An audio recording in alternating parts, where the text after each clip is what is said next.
Okay, Assalamualaikum. Hello everyone. Welcome back to my channel, the Sensei Personalizing Learning. Okay, I really hope everyone is in a good condition. We are in Selangor dah mula PKPD pada hari semalam, 3 Julai, hari ini 4 Julai. Okay, so please stay safe and stay vigilant. Semoga kita boleh memutuskan rantaian COVID-19. Okay, jalankan tanggungjawab masing-masing, insyaAllah.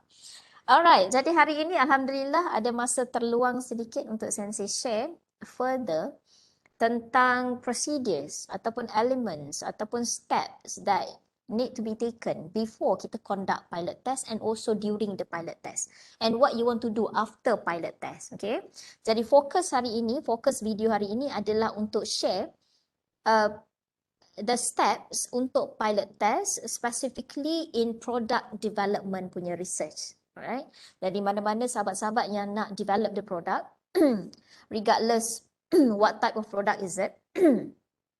Allah, minta maaf lah ya. Time ni jugalah dia nak sakit tekak. Apa sahaja jenis produk, okay? Bila Sensei cakap pasal produk, means dia termasuklah juga modul, model, instrument, product, prototype, okay, physical punya model, okay. So any products that you want to develop in your research or someone yang involved dalam development, product development for training, module for training ke module for teaching, for teachers, pre-service teachers and whatnot, boleh menggunakan this step, okay. Sebab dah banyak kali juga Sensei remind yang pilot test adalah crucial step untuk development before we implement the real implementations to our real participants. Due to kita nak pastikan yang quality of our product itu meet the objectives yang kita dah predetermine in our research. Okay, bukan apa jangan terasa hati. Cuma kebanyakannya kebelakangan ini, what I mean to say is kebelakangan ini banyak yang Sensei terima untuk pengesahan modul dan sebagainya kan, dan ada juga yang Sensei baca the proposal, the thesis. Kebanyakannya pilot test itu ataupun formative evaluation before the pilot test and pilot test itself, ramai yang ambil mudah tentang pilot test. For the sake of, tak apalah, buat je lah, nak lepaskan je fasa pilot test ni. Sebab yang betul-betul nanti kita nak tengok the real implementation. So, bila ada persepsi begini, maka inilah yang berlaku. Jadilah kita punya produk macam separuh masak punya produk kan. Means kita buat melepaskan batuk di tangga. Because of this step is not carefully taken. Maksudnya tidaklah diberikan pemberatan di situ. Hanya for the sake of nak buat pilot test je, nak pastikan dia boleh jalan, then kita jalan. Okay. And for yang tak buat research, you also can apply this kind of steps dekat dalam you punya product development. Katalah yang engage dengan corporate ataupun engage dengan company, engage dengan pihak management to come up with the product kan. So means this step juga boleh dijadikan sebagai guideline for you to develop your product later. Alright? Okay, jadi without further ado, let me share my slide so that this slide will guide you throughout this process. Then, yep, let me share the slide first, okay? Dan suka Sensei nak ingatkan bahawa video ini sebenarnya is not purpose for monetizing punya purpose. Jadi Sensei pun buat suka-suka je, ada masa terluang buat video supaya ilmu ini boleh disampaikan kepada lebih ramai community PG. Jadi ialah the quality of the video tak adalah nak edit beria-ria macam YouTuber yang dapat beribu-ribu sebulan tu kan. No, that one is not my purpose pun. Jadi ini hanya purpose untuk share ilmu tu secara percuma supaya sambil-sambil you all nak menulis tu bolehlah melihat video-video ini sebagai guideline, insyaAllah. Okay. Alright, so let me share my content. Sekejap hold on. Okay. Tiba-tiba dia dah datang ke sini kan. Tak apalah, kita pergi ke sini dulu. The first slide. Tadi lupa nak go back to the first slide. Alright, so I really hope that you can see the slide now. Jadi fokus kita hari ini adalah how to conduct a pilot test for product development. Okay, more or less kalau yang declare sebagai design and development research ataupun instructional design punya field, then you can follow these steps untuk pilot test implementation. Okay, so first of all, suka untuk Sensei recap balik sekiranya ada yang masih belum mengikuti video tentang types of evaluation, you better do so. Dan you boleh cari kat dalam entries of the videos dekat The Sensei. Sebab sebelum ini Sensei dah kupas juga what's actually the differences between formative and summative evaluation, and I also explain in details what are the types of formative evaluation. So we comes to pilot test today is one of the formative evaluation. Okay, so as you can see, formative ni sebenarnya any process, okay, prior to the real implementation that you collect the data, and those particular data is used to revise the instruction or revise the criteria in your product before the real implementation, then that one is considered as formative evaluation. Dalam arti kata lain, in a simple words, apa sahaja ujian, test, kredit ataupun non-kredit yang dilakukan sebelum real implementation itu considered sebagai formative evaluation. Okay, and according to Klossman and Allen, a pilot test is an example of formative evaluation. Jadi pilot test ni kita consider sebagai formative evaluation. Sebab after pilot test, kita nak buat lagi, revise lagi kita punya product to make sure our product meet the objectives of the product tu tadi, of the development of the product tu lah. Let's say you are developing the module, then we want to make sure that after a pilot test, kita buat revision according to the results that we gather in pilot test. Then kita nak make sure that our product ataupun module tu meet our instructional objective before the real implementation. Okay. Alright, whereas on the other hand, for summative evaluation, it is the process of collecting data following implementation. Kita implement and then kita akan collect the data after the implementation, kan? This one at least kita kena ada the training class and also the event in order to determine its effectiveness, how well it satisfy the instructional goals ataupun the product goals. Maksudnya kalau kata kita develop the product, nak tak nak kita kena test to the real participants also in a very real setting, using a formal kind of environment, learning environment, supaya kita boleh determine dia punya effectiveness later. Okay, so itu considered sebagai summative evaluation. And kalau pernah tengok video-video sebelum ini, pilot test ini juga sebenarnya boleh diletakkan di dalam fasa develop ataupun fasa implement. So this one is 100% based on researcher judgment. Okay, let's say you rasa pilot test you nak letak dalam develop sebab development you tak selesai lagi after pilot test, you perhaps after collecting the data in pilot test you nak develop something else lagi, so letak dalam fasa develop. Tapi sekiranya after pilot test, you just want to revise back sahaja based on the results, then you may also include it in implementation phase. Minta maaf lah itu sesasul. Alright, now, what is actually the definitions ataupun, the objectives of the pilot test? Okay, so objective of the pilot test ni, ini adalah major purpose why we should conduct a pilot test prior to the implementation phase. Okay, so that the main objective will be the undertake a field trial for credit as the final stage of the formative evaluation stage. So this one is actually daripada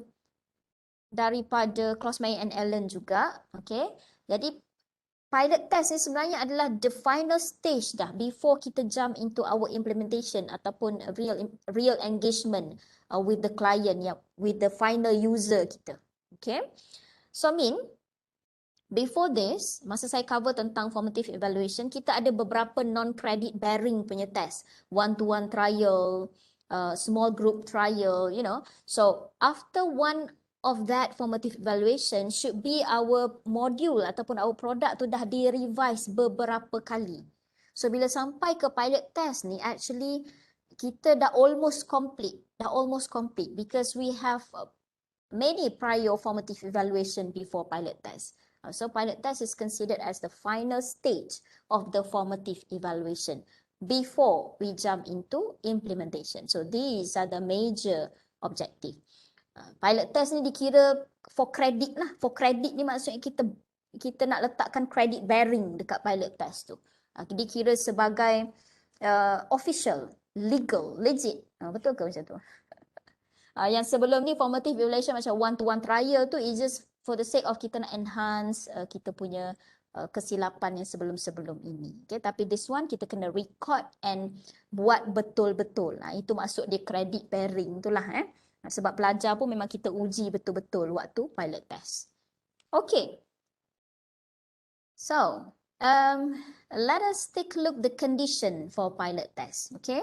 So there are a few conditions of the pilot test. The first condition will be the students yang nak involve dekat dalam pilot test ni tadi should represent the exact same group of students for the real implementation. Maksudnya ciri-ciri, karakteristik students yang akan involve dekat dalam pilot test kita mestilah sama dengan karakteristik of the real students that will engage dekat dalam implementation. Let's say your module is for corporate management dalam accounting, okay, yang bekerja 3 tahun hingga 4 tahun. Okay, so dalam pilot test tu pun you need to find the same participants yang mempunyai ciri-ciri yang sama dengan real implementation. Tinggal lagi waktu real implementations, kita tak boleh nak reuse the participant daripada pilot test sebab takut nanti bias kan. Okay, the second condition for the pilot test, tadi yang the students kan. Okay, so the second condition for the pilot test will be the client or person who has the final decision as to the recommendation for implementation should be observed the pilot test. Ini selalunya ramai yang terlepas pandang. Contoh, katalah kita ambil yang non-research punya produk. Katalah you kena bangunkan produk untuk you punya management, untuk top management ataupun untuk klien lah daripada corporate punya company. So, the clients yang keluarkan duit ni untuk you bangunkan this product ataupun this module should be there semasa adanya pilot test ni. Okay, they should observe. Sebab nanti pendapat mereka akan digunakan dalam findings of the pilot test. Dan kita akan revise kita punya produk according to their perception juga. Tapi adalah juganya, kita kena tengok-tengok jugalah kalau kata pandangan yang tidak menepati teori dan sebagainya, kita akan abaikan.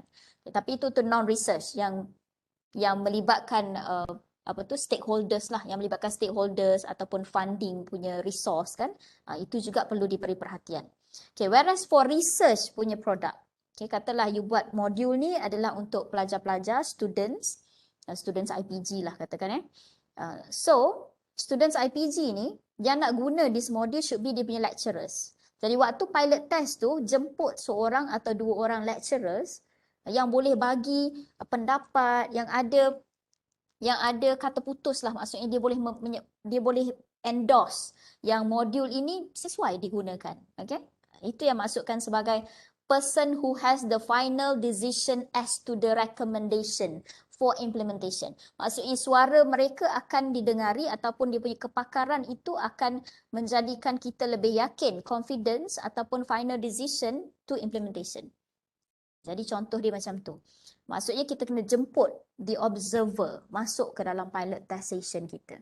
Contoh macam mine sendiri, macam saya dulu, saya jemput 2 orang cikgu semasa pilot test tu untuk melihat pelaksanaan modul saya, dan cikgu tu akan observe dan dia akan write down dekat dalam observation form.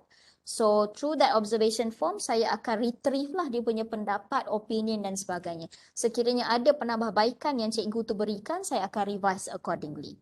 So itu yang dimasukkan dengan the second condition. Okay. The third condition, kejap. Mana third condition saya?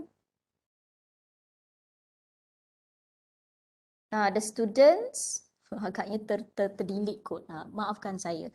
Cuma yang the third condition should be the third condition, the designer ataupun the researcher, dia tak boleh menjadi orang yang menjalankan pilot test itu.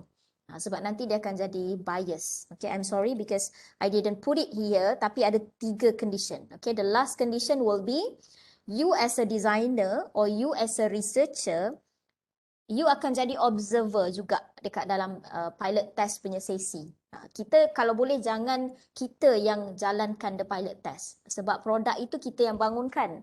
So it kind of bias kepada produk kita. Sebab kita rasa macam, yelah kita dah well known, in depth. Kita dah tahu macam mana the product tu akan work on dan macam mana kan, working on macam mana. Jadi it's a bit bias kalau kita yang menjalankan training tu tadi bagi kepada kita punya klien. So sebaik-baiknya kita lantik facilitator, okay, kita train the facilitator. So this facilitator yang akan conduct the pilot test as a facilitator. Kita designer ataupun researcher akan duduk di satu sudut dan observe what happen. Sebab kat sini sebenarnya sangat banyak yang kita boleh capture. Adakah perjalanan tu okey, facilitator tu boleh menjalankan kerja dengan baik ke, sebab nanti real implementation pun orang lain juga yang akan menjalankannya kan. Jadi kita kena tengok sama ada that particular person ataupun facilitator tu able untuk menggunakan produk kita dalam menyampaikan the content to the client. Alright, itu satu. So itulah the third condition. I'm sorry because the slide is not in here, but that one will be the third condition. Okay. Now, let us go through the components of pilot test plan. Before you implement the pilot test, before kita conduct the pilot test, of course you need to plan a few things lah to make sure that pilot test to go smooth. Tak adalah tersekat-sekat, tak ada any technical problems and whatnot kan. Tapi kalau macam ada benda yang di luar kawalan itu, worst case scenario macam tu kita perlu cekap lah nak menangani benda tu. Cuma due to the plan, ini benda-benda components yang kita perlu beri perhatian. Okay, kita akan pergi satu per satu. Okay, so first of all, we have participant description. Okay, bagi yang research punya produk ataupun non-research punya produk pun, you need to explain in details who are the participants. Okay, so dekat dalam pilot test, bagi yang buat research, okay, untuk penyelidikan, dekat dalam bab 3, dalam section pilot test, you need to explain who are the participants. What you need to describe dekat situ, dekat sections of participants description. Describe the total number of participants that will be involved, number of groups of participants. Okay, let's say you ada a few groups with a different characteristic and whatnot based on your objective lah. And any defining characteristics such as a specific occupation, specific kind of group. For example, you develop a module for autism. So specific description tu you kena provide. Okay, so the first component will be participants description. Alright. Now, the second one is the prerequisites. You need to explain in details in your writing tu and how actually you sampaikan the prerequisites punya condition ni kepada learners tu tadi. Kena cerita kat dalam tu. Learners ni sebelum masuk pilot test, dia kena prepare apa? Dia kena bring apa? Dia kena bawa apa to them, okay? With them to the instruction. Jadi untuk masuk ke pilot test ni, dia kena prepare apa? Itu juga perlu di-describe dekat dalam report kita. Which is dalam chapter 3 lah, under pilot test tu tadi. Okay, the second one, yes, of course, the location, the date, the time. Yep, kena cerita, describe the location. Kalau kata online platform, describe it in depth, okay, in details, I mean, what kind of platform, okay, jangan bagi general punya. And then provide the length of time. Perhaps you ada 3, 4, 5 modul, jadi one module berapa length of time dia. The second module berapa lama. In total pula berapa lama. Okay, describe in details. And also you need to describe also the dates. Okay, when each module will be piloted. Katalah ada 3 section, mungkin you nak pilotkan dia dalam masa 3 hari. Ataupun one module ada 12 section, okay, day 1 berapa section kita akan cover, day 2 berapa section kita akan cover, and further on. Alright, so itu kena describe ya dalam pilot test. And also you need to describe about the learning environment. Learning environment ni maksudnya bagaimanakah surrounding yang kita perlukan, yang kita kena setting untuk make sure the pilot test employed successfully. Jadi kena ceritalah kalau ada involve any apps ke, any what we call, any technological, any institutional resources, maksudnya kena dapatkan support daripada sesiapa, ataupun ada bahan, ada materials, ataupun ada teknik ke, technical components yang kita perlu waktu pilot test tu, you need to report everything dekat dalam chapter 3. Facilitator qualifications. Okay, ingat tak the conditions tadi, kita kena lantik facilitators to implement the pilot test for us. We as a researcher cannot be the one that implement the pilot test. Okay, kita kena lantik dia. Alhamdulillah. Boleh pula sendawa. I'm so sorry guys. Okay, jadi kat sini kita kena describe the qualifications that should be fulfilled by the facilitator. Kena cerita in details. Facilitator kita ni should be cikgu ke ataupun trainer ke? Trainer ni ada berapa lama pengalaman training this module, training this content. Okay, jadi kita kena cerita pasal qualifications and whatnot. Okay, and also kita kena ada measurement plan. Okay, kat sini kena betul-betul describe apakah kriteria ataupun elemen-elemen yang kita akan measure sewaktu pilot test tu tadi dan bagaimanakah dia akan diukur. Contoh kita nak tengok attitude ataupun kita nak tengok behavior ataupun kita nak tengok the technical problem ataupun kita nak tengok the smoothness of the delivery of content. Okay, jadi benda-benda macam tu kena letakkan dalam list. So that kita juga boleh menandakan elemen yang sama untuk diukur dan observer tadi. Ingat condition kan kena ada observer tadi. Observer juga boleh list down ataupun memberikan pendapat in the same perspective of the measurement. Kalau tidak kita masuk je tanpa ada apa yang perlu diukur dan bagaimana dia perlu diukur, maka mungkin observer pun dia lost. Macam mana aku nak cakap apa benda yang perlu diceritakan, you know. Dan kadang-kadang inilah yang menjadikan masalah dekat pilot test kita. Apa yang kita observe tak sama dengan observer tu tadi yang observe. Jadi kat sini akan ada mungkin ada miscommunication, salah faham, and then it end up kita tak boleh nak revise kita punya produk. Okay, so please. Okay, next. Evaluation team description. Okay, evaluation team ni maksudnya dalam kita menjalankan pilot test tu, kita ada facilitator, kita ada kita sendiri, researcher, and then kita ada observers for example, okay. And then perhaps ada lagi beberapa lah yang klien kena ada kalau yang involve clients about the funding monies and whatnot kan. So dia pun kena ada sebagai observer dekat dalam kelas itu tadi ataupun kat dalam pilot test itu tadi. Jadi kita kena describe specifically, okay, this person apa dia punya responsibilities. Ours pula, kita pula apa kita punya responsibilities, okay. So describe in depth, in details dekat dalam chapter 3 punya writing. Okay, settle. I think that's all for components yang kita kena plan before pilot test itu tadi. Alright, now for data collection. Okay, data collection ni biasanya kita akan collect the data melalui instructor. Okay, instructor ataupun facilitator tadilah yang menjalankan kita punya pilot test tadi. Kita akan tanya their opinions, perceptions, and then also mungkin kita interview lah selepas tu kan. Macam what do you think bila you run this module, apa yang you rasa kelemahan, kekuatan, kekurangan dan sebagainya. And also from observation. Sebab kita sebagai researcher, kita ada dekat that particular points untuk observe what happened. Okay, and then kita dah ada observation list.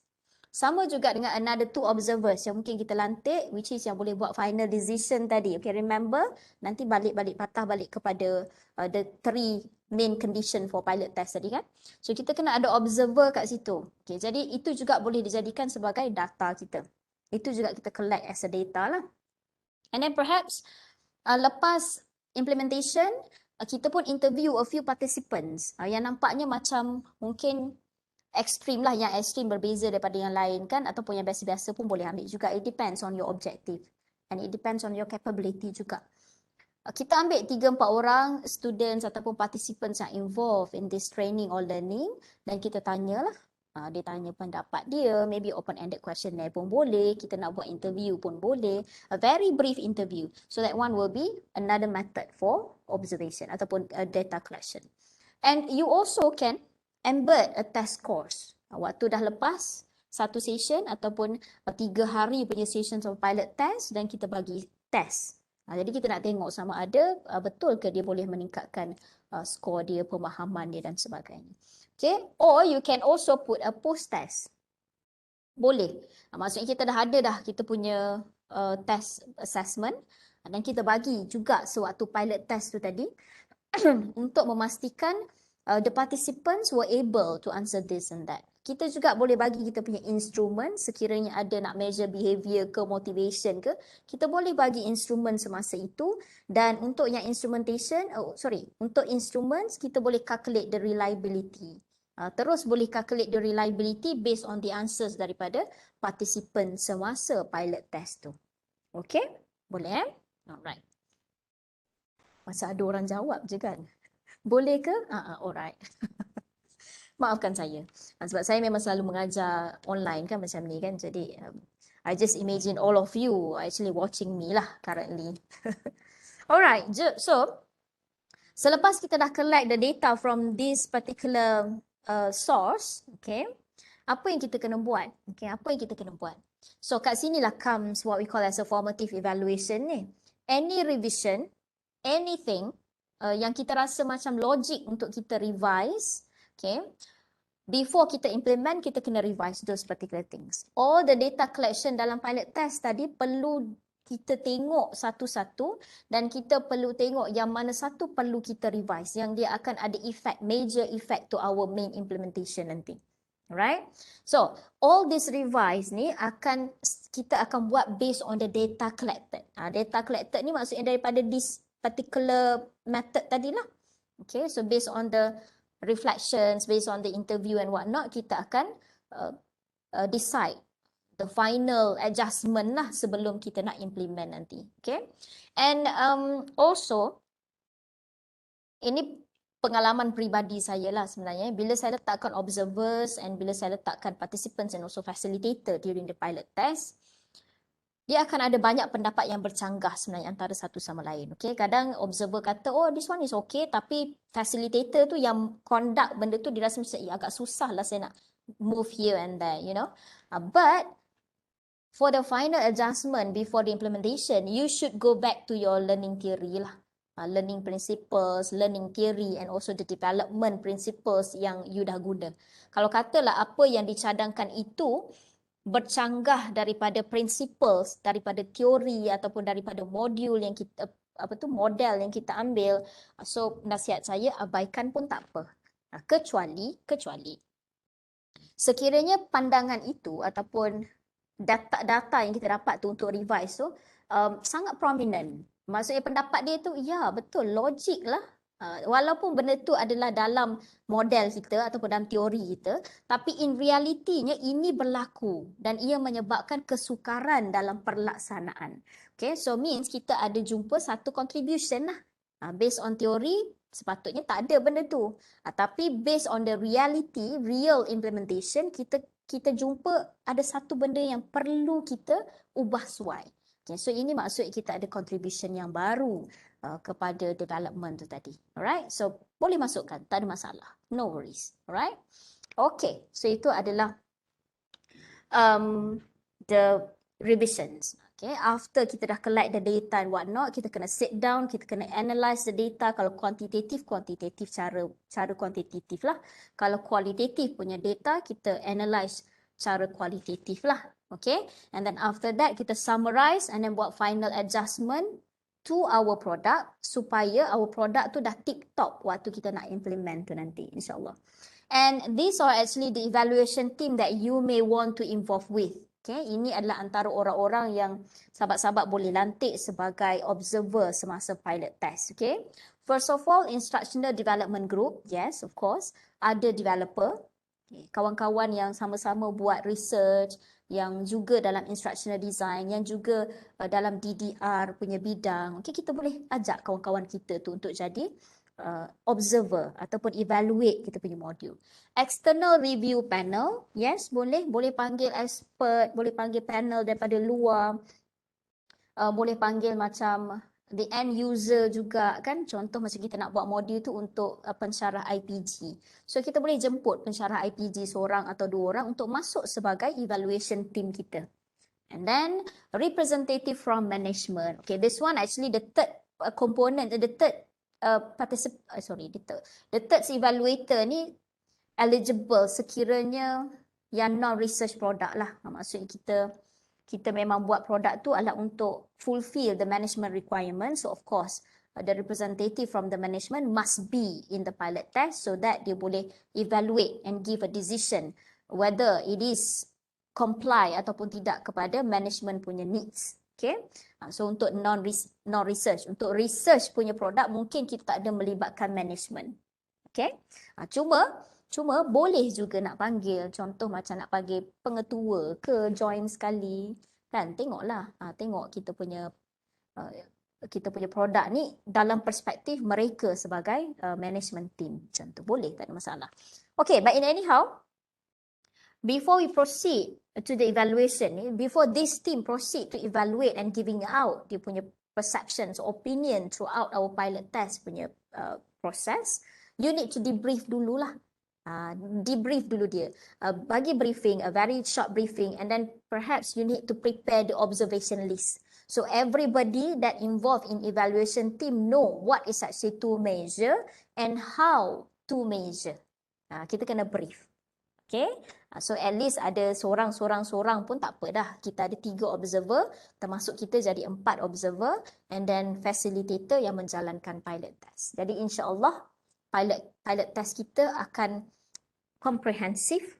Okay, pilot test kita akan jadi yang comprehensive and in details untuk represent apa lagi yang kita kena revise untuk modul kita. Okay, jadi fikirkan di level mana pilot test yang kita buat sebelum ini ataupun yang akan kita buat. Right? So if you have any questions regarding the pilot test ataupun any title that you need me to cover based with regards to the research, please leave the comment below. Okay, kalau ada masa Sensei baca, Sensei akan cover lah insyaAllah. Okay, jap. Before that, I stop sharing. Jadi, conclusion dia adalah pilot test ni benda yang tidak boleh pandang ringan. Okay, ramai yang ambil mudah tentang pilot test dengan alasan pilot test ni adalah hanya salah satu test sebelum kita implement. Jadi mereka menganggap implementation tu adalah yang paling perlu diberi perhatian. Okay, sebenarnya sekiranya kita memberikan perhatian kepada non-credit bearing dengan credit bearing punya formative evaluation, kita punya implementation akan jadi very smooth. Right? So sebenarnya pilot test ni adalah satu test yang perlu kita beri perhatian dengan sewajarnya. Jadi jangan ambil mudahlah pilot test ni. Kalau macam saya tak adalah nak ugut, tapi kalau macam thesis tak tahulah kan kod rezekinya Sensei jadi examiner pula untuk thesis you all, memang itulah benda-benda yang akan dilihat lah. Warning pula. tak ada warning, tapi itu kita should be put more focus. Okay, sebab Sensei nak embeddkan this kind of perception. Okay, sebab ramai yang ambil mudah tentang pilot test punya step. Okay, mereka rasakan macam sangat mudah, bukan sangat mudah, dia ambil mudah. Okay, so means ada banyak perkara yang tidak dilakukan dalam pilot test. Dan banyak juga Sensei jumpa yang pilot test tu the researcher and also the students je yang ada kat situ. Jadi dia kind of bias lah pilot test kita tu. Sebab kita tak ada observer daripada the team tadi tu kan. Okay, so kalau boleh, komponen-komponen itu sekiranya berada dalam condition yang anda boleh penuhi, maka penuhilah komponen-komponen and elements for the pilot test, insyaAllah. Jadi bila pilot kita dah complete, dah comprehensive, insyaAllah kita punya real implementation tidak akan menjadi masalah yang besar. Okay? Right. So insyaAllah Sensei akan cover lagi the next topic. Tak janji topik mana, tapi insyaAllah kalau ada masa Sensei akan kupas lagi tentang topik-topik yang seterusnya, yang terfikir. Topik apa Okay, so Assalamualaikum. InsyaAllah kita jumpa lagi. Please stay safe, stay vigilant, stay healthy. Assalamualaikum.